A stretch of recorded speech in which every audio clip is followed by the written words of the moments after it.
இயேசுவில் பிரியமான சகோதர சகோதரிகளே, இன்று தாய் திரு அவை மிகப்பெரிய விழாவை கொண்டாடி மகிழ்கிறது. நமக்கு விழா அப்படின்னா கிறிஸ்மஸ் தான் தெரியும்.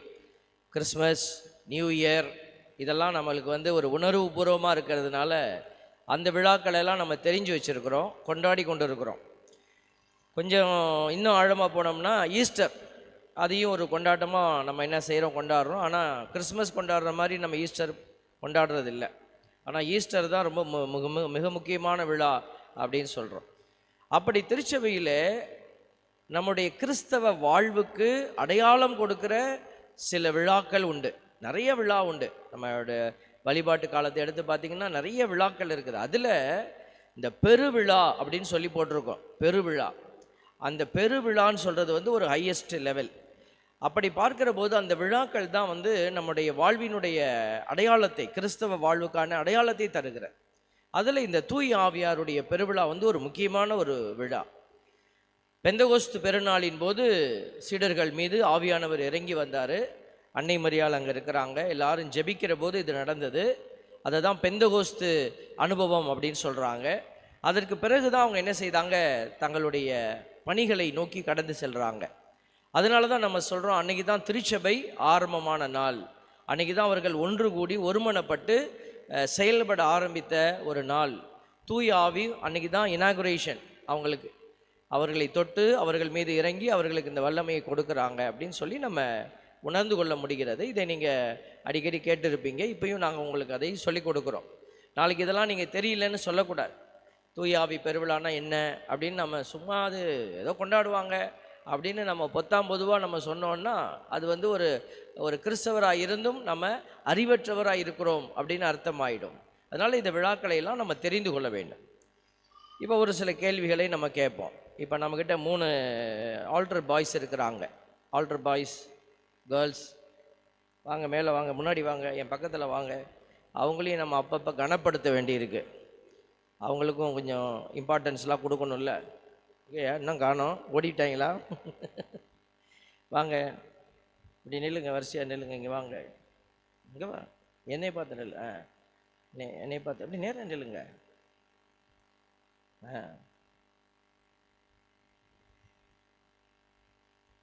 சரி, தள்ளி நில்லுங்க, மறைக்கிற. Very good. உங்கள்கிட்ட கேள்வி கேட்க போகிறேன். கேள்வி கேட்கலாமா? சரி, ஒரு மனுஷன் வாழ்கிறதுக்கு என்னென்ன விஷயங்கள் அவசியமாக இருக்குது பார்த்தீங்களா? மொதல் பாயிண்ட் அவர் எடுத்துட்டார். இதுதான் நம்ம கொடுத்துருக்கிற ஃபார்மேஷன். குழந்தைக்கு தப்பு இல்லை, அவங்க கரெக்டாக தான் சொல்கிறாங்க. நமக்கு எல்லாருக்கும் மனசு பூரா இருக்கிறது என்ன? வயிறே தெய்வம். அப்புறம் அடுத்தது வயிறே தெய்வம், அடுத்தது வயிறே தெய்வம். வயிறே தெய்வமாக ஓடிக்கிட்டு இருக்கு. ஓகே, சாப்பாடு, வெரி குட். அடுத்தது உயிர், என்ன செயல், பொருள், நீங்கள் பயன்படுத்துகிற பொருள். அவர் சொன்னார் சாப்பாடு, தண்ணி, வெரி குட். அப்புறம் நீங்கள் ஒன்று தூங்குறது பொருளா? பொருள், நான் கேட்குறது பொருள். வீட்டில் பயன்படுத்துகிற பொருள் எதுவாக இருந்தாலும் சொல்லலாம். நம்ம வாழ்கிறதுக்கு தேவைப்படுற பொருள். நீங்கள் காலையில் எந்திரிச்சதுலேருந்து ராத்திரி தூங்குற வரைக்கும் என்னென்ன பொருள் பயன்படுத்துவீங்க? ஃபோனு, அவன் எல்லாமே வித்தியாசமாக சொல்கிறான் பாருங்களேன். Very good. Phone, book, TV. காலையில் எந்திரிச்சோனையும் அது பழக்கம் இருக்கா? நிறைய பேர்த்துக்கு இல்லை. Very good. ப்ரஷ்ஷு, கண்ணாடி பார்க்குறீங்க, பயன்படுத்துகிறீங்க, ட்ரெஸ்ஸு போடுறீங்க, எல்லாம் இருக்குல்ல. மேக்கப் போட்டுருக்கிறீங்க, அப்புறம் சாப்பிட்றீங்க, தட்டு வேணும், படுக்கிறீங்க, பாய் வேணும், பெட்டு வேணும், ரைட்டா? Very good. ஸோ இதெல்லாம் ஒரு மனுஷனுக்கு ஒரு அன்றாட தேவைக்கு பயன்படுற பொருட்கள். ஸோ இந்த லிஸ்ட்டில் தூய் ஆவி வருவாரா? தூய் ஆவி இப்படி ஒரு பயன்பாட்டுக்கு உரிய ஒரு அடையாளமாக இருப்பாரா? சரி, நீங்கள் போய் உட்காந்துக்க போதும். இதுக்கு மேலே சோதனைக்கு உட்படுத்த அதையும். இப்போ பாருங்க, நம்ம இந்த உலகத்தில் நம்ம வாழ்ந்துக்கிட்டு இருக்கிறோம். 2 விதமான ஓட்டம் நம்ம ஓடிக்கிட்டு இருக்கிறோம். உடல் சார்ந்த ஓட்டம், அதை தான் இப்போ பிள்ளைங்க சொல்கிறாங்க, நமக்கு இந்த பொருட்கள்லாம் வேணும். இது உலகில் வாழ்கிறதுக்கு ஒருத்தன் டெய்லி யூசேஜுக்கு இதெல்லாம் பொருள் இருக்கணும். இன்னொரு பக்கம் பார்த்தீங்கன்னா ஆன்மாவின் ஓட்டம். இந்த இரண்டையும் நம்ம ஓடுறதுக்கு தான் ஆண்டவர் நமக்கு அழைச்சிருக்கிறார். இதை பிரித்து பார்க்குறதுக்கு நமக்கு தெரியாது நிறைய பேத்துக்கு. இதை பிரித்து பார்க்க தெரியாதவங்க என்ன செய்வாங்கன்னா, ரெண்டையும் போட்டு மிக்ஸ் பண்ணிக்கிட்டு என்ன செய்வாங்க, அப்படியே குழம்பி போய் கிடப்பாங்க. எது சரி எது தவறு. இந்த உலகம் வெறும் நன்மைகளால் சூழப்பட்டு கிடக்குதா அப்படின்னா இல்லை. நன்மையும் தீமையும் இந்த உலகத்தில் சூழ்ந்து கிடக்கு. இப்போ நீங்கள் ரோட்டில் போயிட்டுருக்கிறீங்க, ஒரு காட்டு வழியாக போகிறீங்க, அங்கே முள் இருக்குது, கல் இருக்குது, சில இடத்துல சில அசிங்கங்கள் இருக்குது. நீங்கள் அந்த இடத்த விட்டு அந்த இடத்துக்கு போய் ஆகணும். என்ன பண்ணுவீங்க நீங்கள்? ஐயா இங்கே ஒரு மாதிரியாக கிடக்கு, இங்கிட்டலாம் என்னால் போக முடியாது அப்படின்னு உட்காந்திப்போமா? என்ன செய்வோம்? நம்ம காலை பார்த்து பார்த்து வச்சு நடப்போம். இங்கே வச்சா கிளியராக இருக்குது, இங்கிட்டு வை அங்கிட்டு வை அப்படின்னு வச்சு நடந்து நம்ம என்ன செய்வோம், எந்த பக்கம் போகணுமோ போய் சேர்ந்துருவோம். இந்த உலகத்துலேயும் அப்படி தான்.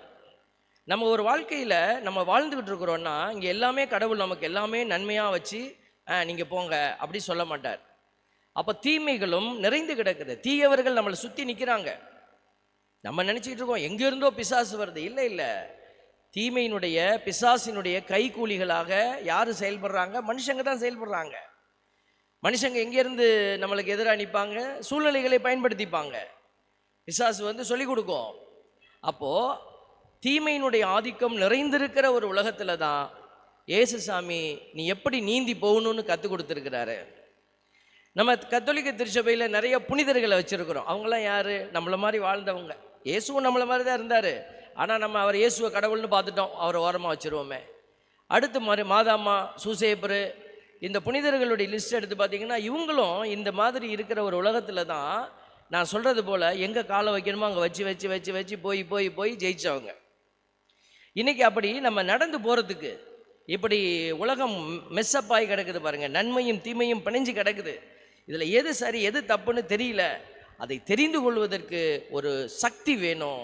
அந்த சக்தி தான் தூய ஆவியாருடைய அபிஷேக வல்லமை. இப்போ இன்றைக்கி குழந்தைங்க, வாலிப பிள்ளைகள் எல்லாம் செய்ய தெரியாது திகைச்சு நிற்கிறாங்க. ஏன்னா அவங்களுக்கு ஒரு சில விஷயத்தை விடணும்னு நினைக்கிறாங்க. குடிக்கிற ஒரு மகனிடத்தில் பேசுகிறோம், நான் விடணும்னு நினைக்கிறேன், என்னால் முடியல.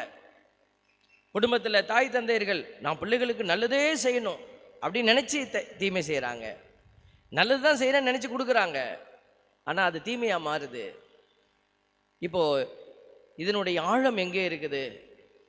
தூய ஆவியானவருடைய துணை இல்லாத போது, தூய ஆவியானவருடைய அருள் இல்லாத போது, தூய ஆவியானவருடைய உடனிருப்பு இல்லாத போது, அவர் நம்மளோட இருக்கணும் அப்படிங்கிற அந்த உணர்வு நம்மகிட்ட இல்லைன்னா அவரால் நம்மளோட இருக்க முடியாது.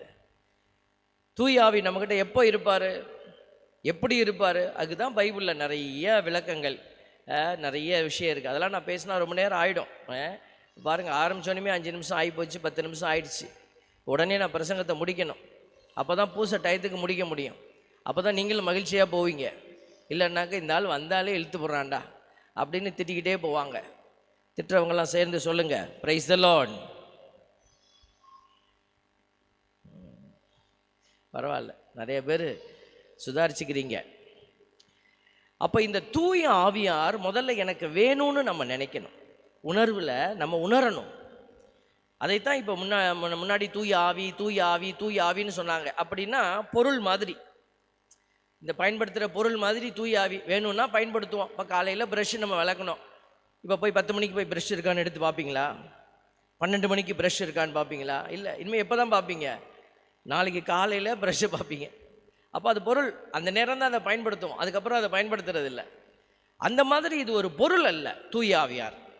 அதனால தான் பிஷப்ஸ் என்ன பண்ணாங்க, ஆயர் பேரவையில் ஒரு ஒளி அவங்களுக்கு கிடச்சிச்சு. இது ஆவி ஆவின்னு சொல்லிக்கிட்டே இருக்கிறோம், அவன் நினச்சிக்கிறான் என்ன ஆவின்னு தெரியலையேன்ட்டு ஆவியார், அந்த யாருன்னு போட்டாங்க. அதை போட்டோன்னே அது என்னவா மாறிடுச்சு? அது ஒரு பர்சன். இதுதான் முன்னாடியிருந்து நமக்கு கற்றுக் கொடுக்குறாங்க. தூய ஆவியார் என்பது தந்தை எப்படி ஒரு ஆளாக இருக்கிறாரோ, நபராக இருக்கிறாரோ, மகன் எப்படி ஒரு நபராக இருக்கிறாரோ, அதே போல் தூய ஆவியாரும் ஒரு நபர். அதனால தான் நான் கரெக்ட் பண்ணிக்கிட்டே இருப்பேன். எங்களுடைய டீம் பாட்டு கிளாஸில் தந்தை மகன் தூய ஆவியின் பெயராலே அப்படி சொல்லி முடிச்சிருவாங்க. அதனால் இல்லை, ஆவியாருன்னு சொல்லுங்கள், ஆவியாருன்னு சொல்லுங்கள் அப்படி சொல்லிக்கிட்டே இருப்பேன். இன்னும் முழுமையான புரிதல் வரல. நம்ம பாடல்கள் நம்ம பாடும் போதெல்லாம் தூய ஆவியின் அப்படின்னு தான் பாடுறாங்க. இதை வந்து அவங்க உணரணும். இப்போ நான் சொல்கிற பிரசங்கத்தை கேட்டு பாட்டு கிளாஸில் இருக்கிறவங்க உணரணும். இன்னைக்கு பாட்டு கிளாஸில் இருக்கிறவங்க ஒரு பெரிய தப்பு பண்ணாங்க. என்ன தப்பு உங்களால் சொல்ல முடியுமா?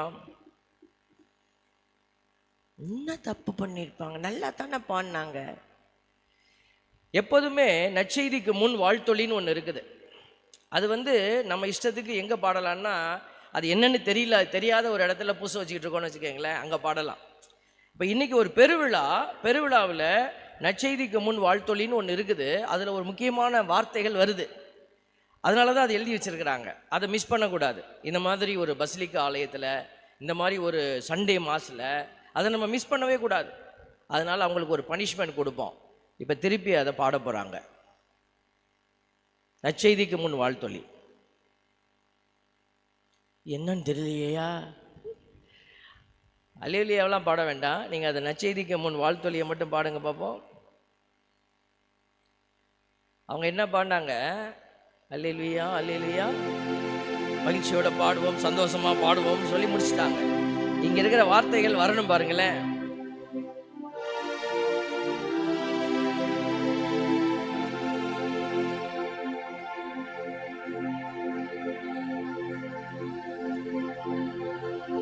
தூய ஆவியே எழுந்தருளி வாரும், உம்மில் நம்பிக்கை கொண்டோரின் இதயங்களை நிரப்பியருளும், அவற்றில் உமது அன்பின் தீ பற்றி எறிய செய்தருளும். அல்லேலூயா.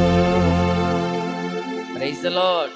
Praise the lord. சொல்லுங்க எல்லாரும், praise the lord. Praise the lord. எவ்வளவு பெரிய விஷயம் இது உள்ள இருக்கு பாத்தீங்களா? தூய ஆவியே எழுந்தருளி வாரும், உம்மில் நம்பிக்கை கொண்டோரின் இதயங்களை நிரப்பியருளும். சும்மா எல்லாரையும் இல்லை, நம்பிக்கை கொண்டோரின் இதயங்களை நிரப்பியருளும். அடுத்தது வருது பாருங்க, அவற்றில் உமது அன்பின் தீ பற்றி எரிய செய்தருளும். அப்போ ஏதோ சும்மா வந்துட்டு போறது இல்லை, பற்றி எரியணும். இதுதான் தூய ஆவியானவருடைய பிரசன்னத்தின் அடையாளம். இப்போ நீங்கள் ஒரு தீமையை பார்க்குறீங்க, உங்கள் மனசுக்குள்ள பற்றி எரியணும். இதுக்கு நான் என்ன செய்ய முடியும்? இதுதான் திருத்தூதர்களுக்கு இல்லாமல் இருந்துச்சு. அவங்க எதையை கேட்டுக்கிட்டு போனால் நமக்கு என்ன, இயேசு ஏதோ சொன்னாருப்பா அதை செய்வோம் அப்படின்னு நினச்சிக்கிட்டு இருந்தாங்க. ஆனால் அந்த பத்தி எரியிற அனுபவம் வரல. அது எப்போ வந்துச்சுன்னா பெந்தகோஸ்து பெருநாளின் போது வந்துச்சு. பெந்தகோஸ்து பெருநாள் தூய் ஆவியானவர் நாவின் வடிவத்தில் இறங்கினார். நெருப்பு வடிவம், நெருப்பு தீ நாவின் வடிவத்தில் அது இறங்கி அவர்களை நிரப்பியது அப்படின்னு நம்ம பார்க்குறோம். அப்போ இந்த அனுபவத்துக்கு பிறகுதான் அவங்களுக்கு அந்த பற்றி எரியிற அனுபவம். அப்போ இந்த சமூகத்தை காப்பாற்றணும், எல்லாத்தையும் கடவுள்கிட்ட கொண்டு போய் சேர்க்கணும், என்னன்னாலும் செய்வோண்டா ஓடுறான் அப்படின்னு ஓட ஆரம்பிச்சாங்க. இந்த அனுபவத்துக்கு பின்னாடி கடவுள் ஏன் இந்த அனுபவத்தை கொடுக்குறாரு? இது ஏன் திடீர்னு ஒரு தூய ஆவியை கொடுக்கணும்? அப்போ கடவுளுடைய திட்டம் அதில் இருக்கணும் இல்லையா? ஒரு பொருள் ஒருத்தர் கொடுக்குறாங்கன்னா அதில் ஒரு திட்டம் இருக்கணும். எதுக்கு கொடுத்தீங்க இதை? அது மாதிரி. அப்போ இந்த கேள்வியை நம்ம கேட்கும்போது அதில் ஒரு அர்த்தம் நமக்கு கிடைக்கிது. பாபேல் கோபுரம், பழைய ஏற்பாட்டுக்குள்ளே போய் பார்த்தீங்கன்னா பாபேல் கோபுரம். அந்த கோபுரத்தை அவங்க கட்டுறாங்க. மக்கள் எதுக்கு கட்டினாங்கன்னா, இந்த மாதிரி மனுஷன் எவ்வளவு பெருமையாக இருந்தான், திறமையாக இருந்தான்னு பார்க்கணும், உலகம் பார்த்து மெச்சணும், நம்மளுடைய பெருமை விளங்கணும் அப்படின்னு சொல்லி அவங்க மிகப்பெரிய பாபேல் கோபுரத்தை கட்ட நினைக்கும் போது கடவுள் அதை தடுத்து நிறுத்தி அவர்கள் மொழியை மாற்றிட்டார். அவர்கள் ஒரே மொழி பேசக்கூடியவர்களாக இருந்தாங்க. அந்த ஒரு மொழியை வைத்துத்தான் அவங்க சாதிக்க விரும்பினாங்க. அப்போ ஆண்டவர் அந்த இடத்துல என்ன செய்தார்? அவர்கள் மொழியை உடைத்தார், மாற்றி போட்டார் அப்படின்னு நம்ம பார்க்குறோம். அப்புறம் அந்த பாபேல் கோபுரத்தை அவங்களால கட்டி முடிக்க முடியல, அப்படியே போட்டுட்டு எல்லாம் போயிட்டாங்க. ஏன்னா மொழி மாறிடுச்சு அப்படின்னு சொல்லப்பட்டிருக்கிறார். அப்போ இந்த ஒரு சம்பவத்தை வைத்து நம்ம பார்க்கிற பொழுது தனி மனிதனுடைய பெருமைக்கான அடையாளங்கள் எல்லாம் சிதைக்கப்படும். யாருடைய பெருமை நிலைநாட்டப்படும்? கடவுளுடைய பெருமை நிலைநாட்டப்படும். மனுஷன் உருவாக்குகிற கோபுரம் அல்ல, கடவுள் உருவாக்க விரும்புகிற கோபுரம் தான் உயர்ந்தது. அப்போ கடவுள் எதை உருவாக்க விரும்பினாரு? இறையாட்சி என்கிற ஒரு மிகப்பெரிய கோபுரத்தை. அதுக்கு தான் என்ன செய்கிறார்? அங்கே மொழியை பலவிதமாய் கொடுத்து உடைத்தவர், அந்த திட்டத்தை உடைத்தவர். இந்த இடத்துல இவங்க ஒரு மொழி பேசுகிறாங்க. இவங்க பேசுகிறத அங்கே கேட்டுக்கொண்டிருந்த எல்லா சபையினரும் எல்லா மொழியினரும் புரிந்து கொண்டார்கள். இப்போ பார்த்தீங்களா கனெக்ஷன் எப்படி வருது? பார்த்தீங்களா? அவங்க மொழியை தான் பேசுகிறாங்க. அங்கே வந்த பார்த்தையரும் மேதையரும் எல்லா மொழியை சார்ந்தவங்களும் இருக்கிறான். எல்லாரும் ஃபீல் பண்ணுறான், ஏன்னா அவங்க கலீலியர்கள் அவன் மொழியில் பேசுகிறான், எல்லாம் நமக்கு புரியுதே, அப்போ தூய ஆவியானவர் இந்த அற்புதத்தை செய்ததனுடைய அடையாளம் என்ன, அதனுடைய அர்த்தம் என்ன? எல்லாரும் மீண்டும் ஒரே விதமாய் கட்டப்படணும். அதில் கட்டப்பட வேண்டிய விஷயம் என்ன? பாபேல் கோபுரம் அல்ல, தனி மனித பெருமையின் அடையாளம் அல்ல, ஆவியானவருடைய அபிஷேக வல்லமையின் அடையாளம். அதுதான் இறையாட்சி. அதை எப்படி கட்டணும்? தூய ஆவியானவர் நமக்கு அடையாளம் கொடுக்கிறார் பாருங்க. நம்முடைய 2வது வாசகத்தில் ஆண்டவருடைய வார்த்தை சொல்லுது பாருங்க. கிறிஸ்துவின் ஆவியை நீங்கள் பெற்றுக்கொள்ளணும், கடவுளின் ஆவியால் இயக்கப்படணும். இப்போ நீங்கள் ஒவ்வொரு நாளும் நிறைய விதத்தில் இயக்கப்படுறீங்க. ஆனால் கடவுளின் ஆவியால் இயக்கப்படுறீங்களா? சிந்திச்சு பார்க்கணும். கடவுளின் ஆவியால் இயக்கப்படுறவங்க மட்டும்தான் கடவுளின் மக்கள். இப்போ உதாரணத்துக்கு, இப்போ சாமியாரை குறை சொல்லிங்கன்னு வச்சுக்கோங்களேன். உதாரணத்துக்கு சொல்லுவோம், சும்மா வேறு யாரை நம்ம உதாரணத்துக்கு எடுக்க முடியும்? உங்களை யாராவது எடுத்தோன்னா சண்டை வந்துடும். அதனால் சாமியாரையே உதாரண பொருளாக வச்சுக்கலாம். இப்போ ஃபாதரை நீங்கள் குறை சொல்ல போகிறீங்க. அப்போ நீங்கள் என்ன சொல்கிறீங்க? ஆல்பர்ட் சாமி இப்படி பண்ணுறாரு அப்படின்னு நீங்கள் சொல்கிறீங்கன்னா, நீங்கள் உடனே யோசித்து பார்க்கணும். உங்களுக்குள்ளிருந்து உங்களை இயக்குகிற அந்த வார்த்தை, அதனால் வெளிவருகிற வார்த்தை, அதனால் செய்ய போகிற செயல், இது கடவுளின் ஆவியால் நடத்தப்படுதா? உண்மை இருக்குதா? அதில் உண்மையாகவே இந்த சாமியார் இந்த தப்பு பண்ணார்னு உங்களுக்கு தெரியுமா? அதை சொல்வது உங்களுடைய உறுதியினுடைய நிலையிலிருந்து மனசாட்சியிடமிருந்து வருகிறதா? அப்போ நீங்கள் யோசிச்சிங்கனாலே உங்களுக்கு தெரியும், யாரோ ஒருத்தர் சொன்னாங்க, இது உண்மையா? நீங்கள் வாட்ஸ்அப்லலாம் மெசேஜ் வரும், ஆல்பர்ட் ஃபாதர் அப்படி இப்படி அப்படின்னு வருதுன்னு வச்சுக்கோங்க. உடனே நம்மளால் என்ன பண்ணுறான்? 10 பேத்துக்கு ஃபார்வேர்ட் பண்ணிட்டு தான் என்னன்னு கேட்குறான். என்னன்னு தெரில, எனக்கு வந்துச்சு, தட்டி விட்டேன். அப்போ அதில் ஒரு அவமானம் அடங்கி இருக்கிறது, ஒரு மனுஷனுக்கு ஒரு அசிங்கம் அடங்கி இருக்குது. அதை நம்ம அனுப்ப போகிறோமே, அப்போ எந்த ஆவி உனக்கு அதை செய்ய சொல்கிறது? அப்போ நீங்கள் செயல்படுகிற விதம் இதை மாதிரி ஒன்று ஒன்றா நீங்கள் யோசிச்சு பாருங்களேன். அப்போ உங்களுடைய செயல்பாடுகள் கடவுளின் ஆவியால் இயக்கப்படுகிற விதமாக இருக்குதா? அது இல்லைன்னா தீய ஆவி உன்னை இயக்கிக்கிட்டு இருக்குன்னு அர்த்தம். கோயிலுக்கெல்லாம் வருவோம், சாமி கும்பிட்றோம், பூஜை பார்க்குறோம், ஆனால் இயங்குகிற விதம், இது ஒரு முக்கியமான பார்வை.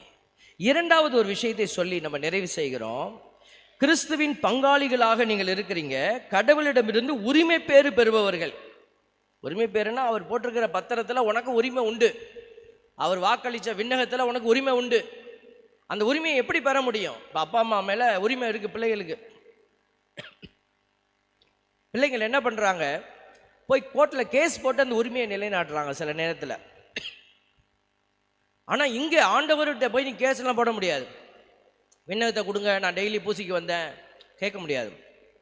அப்போ ஆண்டவருடைய வார்த்தை சொல்லுது பாருங்க, நீங்கள் கடவுளிடமிருந்து உரிமை பேறு பெறுபவர்கள், கிறிஸ்துவின் பங்காளிகள். அப்போ என்ன செய்யணும்? அவருடைய துன்பங்களில் நாம் பங்கு பெற வேண்டும். பார்த்தீங்களா? அப்போ நீங்க கிறிஸ்தவர்களாக இருந்தா அது குவாலிஃபைடா? இல்லை. இந்த விண்ணகத்தை உரிமை பேரா பெறுவதற்கு எது குவாலிஃபிகேஷன்? எப்படி நீங்க குவாலிஃபைடுன்னு சொல்லப்படுகிறது? இந்த ஆஸ்பெக்ட் அங்கே இருக்கணும். தூய ஆவியானவருடைய அடையாளம், துன்பங்களில் நாம் பங்கு பெற வேண்டும். துன்பங்களில் பங்கு பெறுவதுன்னா சும்மா கையை கிழிச்சிக்கிட்டு நான் துன்பங்களில் பங்கு பெறுவேன் இல்லை, அப்படி இல்லை. நன்மை செய்து. பொது தூய ஆவியானவரை பற்றி ஒரு வார்த்தை சொல்லுது. கொரிந்தியருக்கு எழுதப்பட்ட திருமுகத்தில் ஒரு வார்த்தை வருது, பொது நன்மைக்காகவே தூய ஆவியார் ஒவ்வொருவரிலும் வெளிப்படுகிறார்.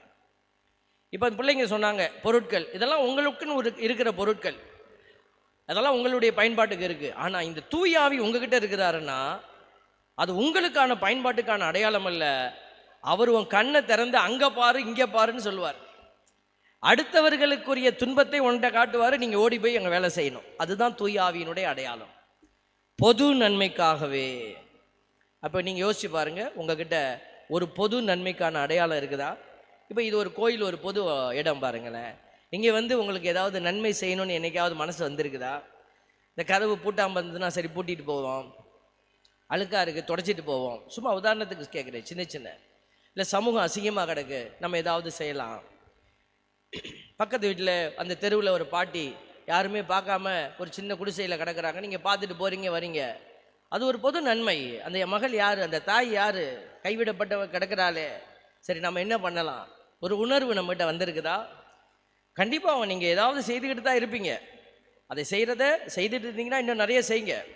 அந்த உணர்வே நமக்கு வரல அப்படின்னா நம்ம ஆவியானவரை பெற்றிருக்கிறோம், ஆனால் இன்னும் அவர் செயல்பாட்டுக்குள்ளே நம்மகிட்ட வரல. ஏன்னா நீ பர்மிஷன் கொடுத்தா தான் அவர் செயல்படுவார். அதனால தான் ஆண்டவர் சொல்கிறாரு, அவருடைய துன்பங்களில் நாம் பங்கு பெற வேண்டும். அப்போதுதான், வார்த்தை முடியுது பாருங்களேன், அப்போதுதான் அவரோடு மாட்சியில் பங்கு பெறுவோம். புரிஞ்சிருக்கும்னு நினைக்கிறேன். எழுந்து நின்று இந்த ஆசீர்வாத கிருபை தூய ஆவியின் வழியாக நமக்கு கிடைக்க மன்றாடி நம்முடைய நம்பிக்கையை அறிக்கை செய்து பாடுவோம்.